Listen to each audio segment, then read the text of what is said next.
make a slime using 4 ingredients. The ingredients we need are 2 glues, Ariel detergent powder, food coloring, so guys, pag ibubuhos mo siya, siguraduhin nyo, huwag siya kakalat. Pag kumalat kasi siya, marurumihan gawa. Haluin na muna natin siya bago natin siya lagyan ng Ariel detergent powder. Para pag naging sen siya, okay. Guys, pwede na natin siya lagyan. Konti lang ang lagay kasi pag marami, pwede itong masira o kaya hindi siya stretchy. Guys, lagyan na pala muna natin siya ng food color bago tayo maglagay Ariel detergent powder. Hindi masyadong gagawa. So guys, subukan nyo rin gumawa sa bahay nyo para pag ma-experience nyo din kung paano gumawa ng slime.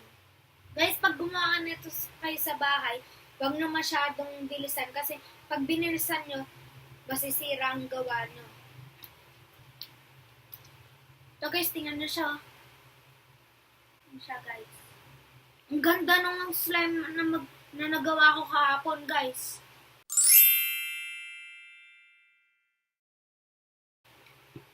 Nung nilaro ko siya, talagang naging slime siya. So guys, Wee! Pagtas ko dito guys, gagawa ko.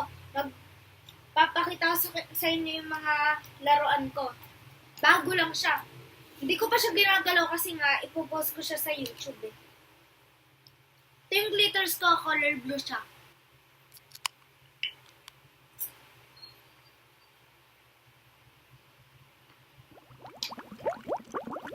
Guys, mag-ingat kayo sa paglalagay ng glitter ah. Baka kasi malagyan mga mata ninyo.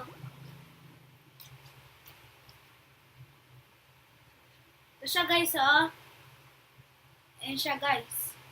Purple siya. May glitter siya guys. Kita nyo yung glitters guys. Ito guys. Kung kita nyo yung glitters guys, i-like nyo. Ayun siya guys, yung mga maliit na tuldok. Ayun yung glitters niya. Ito guys, i-stretch ko. Mas stretchy siya guys. Ito guys. Kita nyo na yung glitters guys. Purple siya. Para siyang color magenta. Guys, ikakat ko na kasi nagre-review pa ang mga laruan ko eh. Please subscribe to my channel, like me on YouTube, and hit that notification bell. Bye guys! Hey!